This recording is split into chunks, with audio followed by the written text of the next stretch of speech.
Estamos empezando el año y la idea de esta charla es dar unas líneas generales para terminar de entender cómo es el ejercicio de presentaciones con el que vamos a empezar.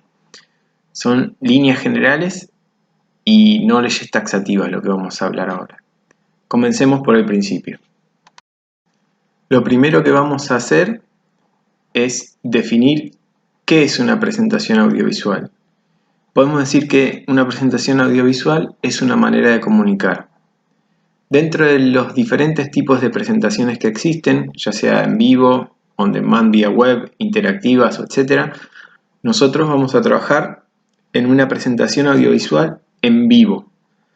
Podemos decir entonces que es una charla en la que un orador da a conocer un tema a una determinada audiencia con la ayuda de una pantalla.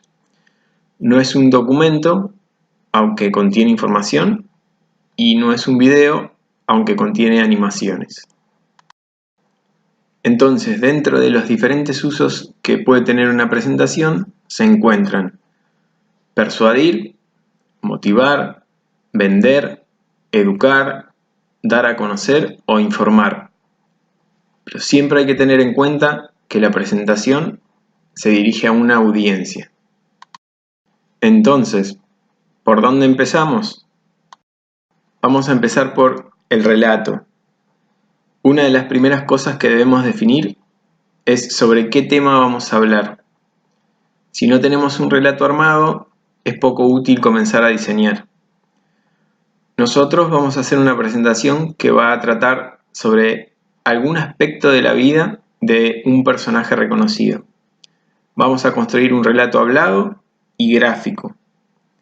Pero en otros casos el tema podría ser presentar un nuevo producto, dar un informe a una junta directiva, presentar un proyecto de diseño, etc.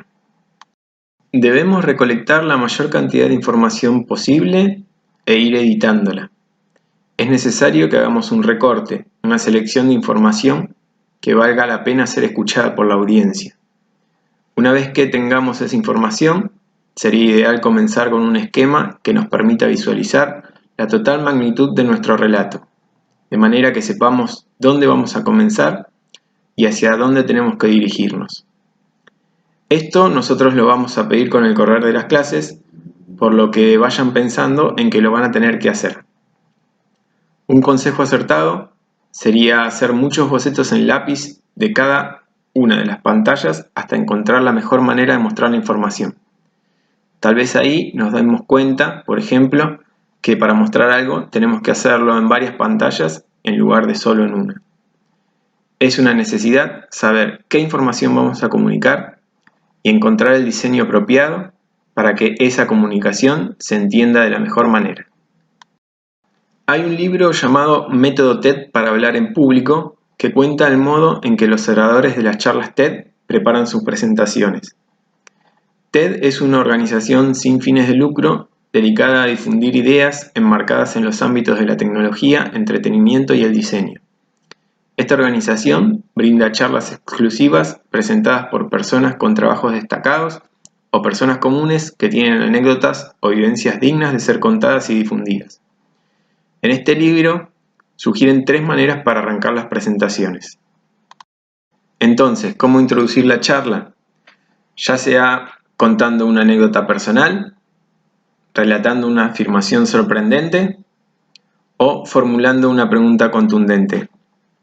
Es clave saber qué vamos a querer contar y, por decirlo de alguna manera, vender al público sobre el personaje elegido. ¿Cómo vamos a enganchar al público? Veamos ejemplos en video de estas 3 situaciones mencionadas. Hay algo que me pasa muy seguido y que imagino que a muchos de ustedes probablemente también les pasa. Voy a asados con amigos o familiares y de repente surge alguna discusión que involucra convicciones muy profundas. Al principio la discusión surge en tono amable, pero con el correr de los minutos empiezan las chicanas, los argumentos tiradísimos de los pelos o el uso de datos muy engañosos porque pensamos a la discusión como una competencia en la que queremos ganar a toda costa y en la que nos cuesta un montón poner a prueba nuestras convicciones más profundas. Una de las personas con las que más veces discutí en mi vida es mi papá. Discutimos de todo, pero sobre todo de política y de economía. Y cuando yo recién empezaba la carrera de sociología, era cuando más discutíamos. Y yo me recalentaba en esas discusiones. Odiaba perderlas y, de hecho, la mayoría de ellas las perdía. 207 millones de dólares en efectivo. 2 toneladas de papel. Así se ven. Esta cantidad de efectivo fue confiscada por un operativo policial antidroga en la Ciudad de México. Y es una de las armas más letales que encontraron allí. ¿Cuántas veces le dijeron que no? Que no podían estudiar algo que ustedes querían, que no se podían dedicar al arte, que no podían laburar. Un profesor, un jefe de esos está lleno, pero también un desconocido, un amigo, un novio, una novia, hasta tus propios viejos. Esos no que duelen, que te hacen sufrir. ¿Y ustedes estaban preparados para oír ese no? ¿Para aceptarlo? ¿Cómo haces para encarar un no? Para responder a ese no, pensé en un desafío. Y para eso preciso un voluntario de los 10.000 que están acá. Entonces, hasta acá, esto ha sido solo la introducción. Una vez superada, tenemos que continuar con el relato. La recomendación general es construir el relato en 3 partes al margen de la longitud. Tener estas 3 partes va a ayudar a memorizar hacia dónde vas y al público a recordar el mensaje. Estas 3 partes deben incluir un inicio, nudo o desenlace o situación, complicación, resolución, aunque no necesariamente en ese orden. En el inicio se va a presentar la problemática y en el nudo se desarrollará y nos queda solamente la conclusión. Lo primero que hay que hacer es dar una indicación clara de que nos aproximamos al final de la ponencia. Lo más básico es decir, en conclusión, y finalizar rápidamente. La idea es que en este momento cúlmine debemos hacer que el nivel de atención aumente. Es la última oportunidad para motivar al público. Esto debemos demostrarlo desde el tono y la manera de hablar, hasta con las palabras que vayamos a utilizar. Veamos ahora unos ejemplos sobre cómo se finalizan las charlas TED que vimos anteriormente. En suma, como decía recién, si el dato va con lo que nosotros ya pensamos a priori, es cómodo, es gratificante. Y si el dato nos desafía y tras mirarlo una y otra vez se nos sigue riendo en la cara, ¿qué hacemos? Terminemos de comer el bife del asado en el que estábamos, tomémonos una ducha, investiguemos, tomémonos todo el tiempo que haga falta y capaz podamos concluir que perder una discusión también es ganarla. Muchas gracias.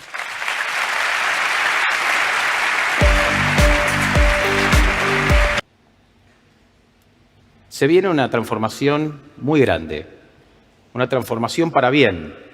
Muchas industrias van a tener que reconvertirse. Para aquellos que estén prestando atención, va a haber oportunidades espectaculares para aprovechar este nuevo mundo más eficiente. Dejémosle el dinero en efectivo a Kublai Khan y nosotros vayamos al futuro. Gracias.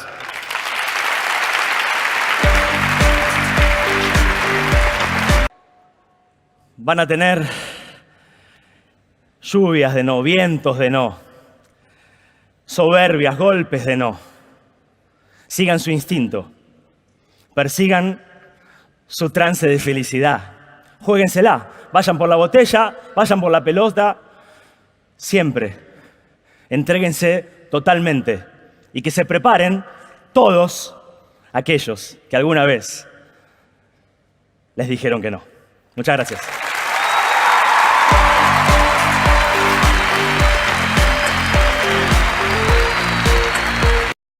Teniendo ya una idea más certera de cómo será nuestro relato, podemos avanzar con la etapa más importante para nosotros, que es la del diseño de las pantallas. En las próximas pantallas vamos a ver recomendaciones para el diseño de las piezas. Hay que saber que la pantalla no es para ser leída por el orador. Es clave comprender que la función de las diapositivas es reforzar el discurso del orador y no ser una transcripción literal del mismo. Esto provoca que cada pantalla tenga que tener una redacción y un contenido que ayude al relato que está dando el presentador.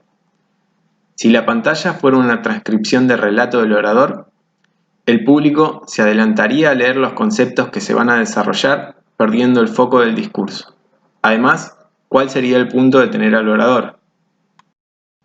En el siguiente video vemos cómo el presentador habla de la tecnología para desbloquear el teléfono y compara las chances que hay de que otra persona desbloquee el iPhone con la tecnología de la huella dactilar versus la tecnología que nos permite desbloquearlo con el rostro.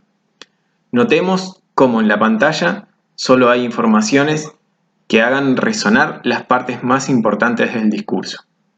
Now, how do we compare that to Touch ID? How secure is it? Well, there's no perfect system, not even biometric ones. But as we said earlier, Touch ID is the gold standard for consumer device biometric protection. And the data for Touch ID has been 1 in 50,000, meaning that the chance that a random person could use their fingerprint to unlock your iPhone has been about 1 in 50,000, and it's been great. So what are the similar statistics for Face ID? 1 in a million.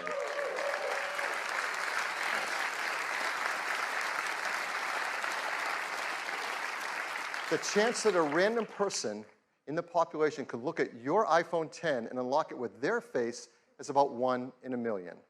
Now, of course, the statistics are lower if that person shares a close genetic relationship with you. So, for example, if you happen to have an evil twin, you really need to protect your passcode, your sensitive data with a passcode. Hopefully you don't. Hay que diseñar para el medio y el entorno. Las presentaciones audiovisuales de las que estamos hablando serán dadas en un espacio y a través de un medio tecnológico específico. En nuestro caso, vamos a hacer las presentaciones en una de las aulas del tercer piso. Es por esto que debemos contemplar que trabajaremos y optimizaremos, para evitar peso innecesario de archivos, las imágenes y videos en RGB, en formato 16:9, que van a ser reproducidas en los proyectores y que van a ser vistas por un público a una distancia determinada. Es por esto que debemos asegurarnos de trabajar con tamaños tipográficos adecuados y contrastes óptimos. Debemos colocar solo la información justa y necesaria. Es importante también que el contenido de cada pantalla sea limitado. No es bueno sobrecargar las pantallas de información. Esto puede provocar rápidamente el perder la atención del público. Cada pantalla debe ser cómoda para leer, ver y decodificar en un corto plazo. Pensemos que la audiencia está escuchando y leyendo, por lo que si se detiene a leer no va a escuchar. Hay quienes dicen que no hay que poner información en la que la pantalla nos lleve más de 3 segundos para decodificarla. Necesariamente vamos a tener que utilizar diferentes tipologías de pantallas. La correcta selección de información debe coincidir con la correcta presentación de la misma. No es lo mismo una pantalla con un punteo que una con una cita, o una pantalla de portada con una que contiene una comparación. Debemos generar un relato con una variedad suficiente que nos permita diseñar varias tipologías de pantalla. No es colocar variedad solo por el hecho de hacerlo. Esta variedad debe estar relacionada con el ritmo del relato. Es evidente que, al igual que en una revista o en una película, la presentación tiene un ritmo propio. En una revista encontramos la tapa, el sumario, la nota del editor, notas cortas Y todo esto nos va adentrando en la nota de tapa. Nos va llevando de una sección a la otra. En una presentación se va a dar una situación similar debido a que debemos desarrollar un relato. Es por esto que debemos pensar en las jerarquías de las pantallas. Empezaremos por una portada. Entonces, una pantalla que desarrolla un gráfico. ¿Cuánta más estridencia que la portada debe tener?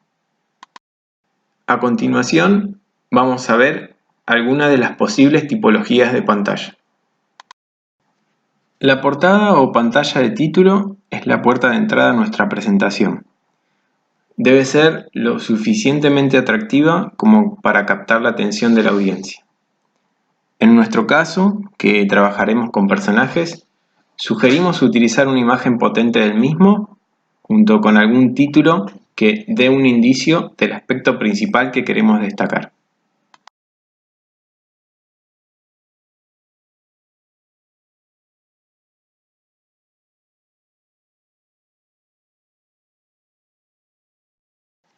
La pantalla de listado sirve para enumerar una serie de contenidos o temas a tratar.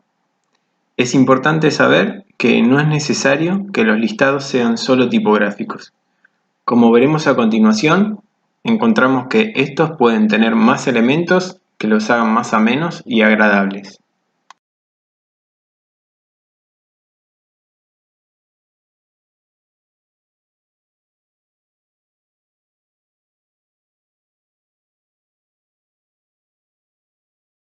La pantalla de ítem de listado es una diapositiva en la que uno de los ítems se destaca para ser desarrollado a continuación.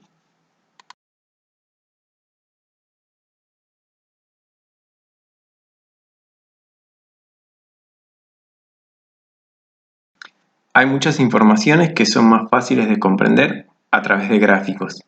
Estos deben ser claros y ayudar a transmitir la información.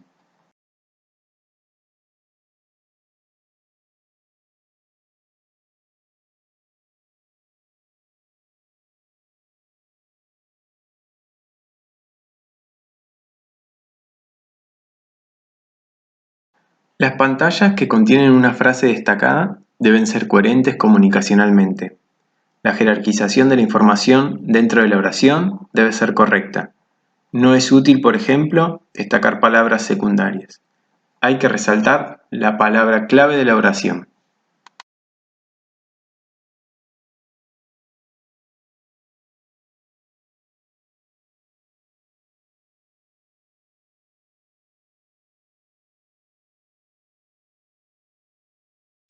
Sin dudas que puede haber pantalla que contengan solo fotografías.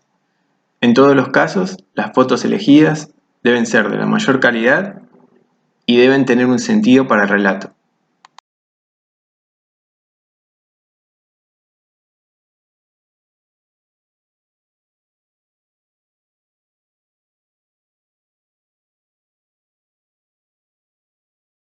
Es muy frecuente encontrar en las presentaciones pantallas con citas.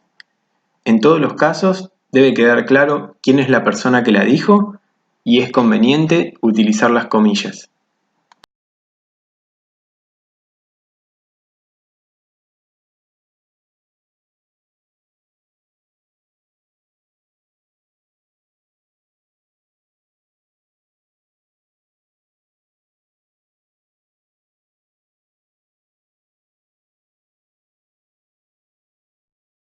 Ya que daremos un fin al relato hablado, debemos dar un fin al relato en pantalla. Para esto es la pantalla de cierre.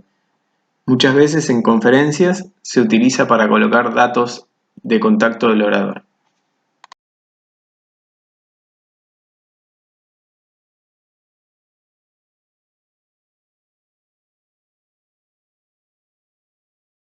El último de los 5 puntos es generar un sistema compatible con el tipo de presentación.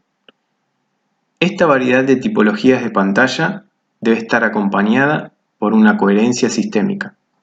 Cada sistema debe tener decisiones constantes que se van a mantener a lo largo de la presentación y que bajo ningún aspecto deben desentonar con el estilo de la presentación.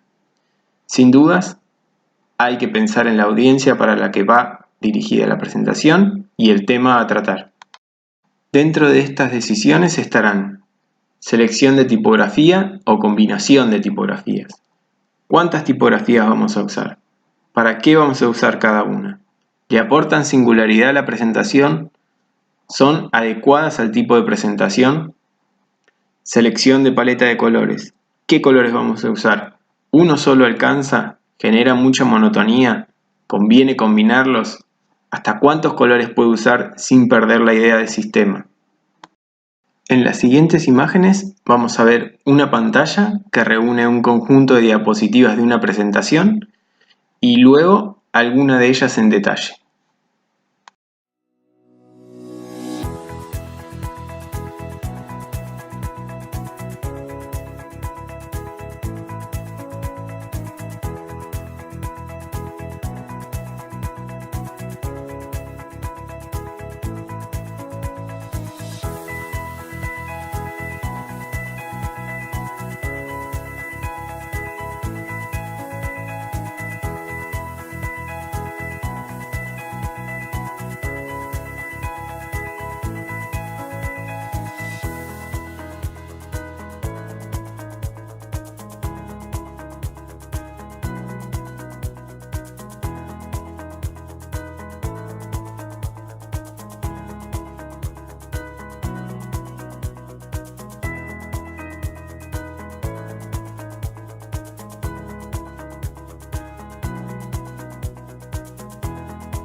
A continuación, y antes de finalizar, veremos algunos videos con animaciones de presentaciones. En todos vamos a notar que las animaciones son sutiles, los efectos no son invasivos o perjudiciales para la información. No hace falta recargar de animaciones cada pantalla, pero sí hay que saber que cada pantalla debe construirse. El contenido debe ir apareciendo en la pantalla y no presentarse todo de una.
Una buena manera de saber si las pantallas que estamos diseñando funcionan bien es formularse las siguientes preguntas.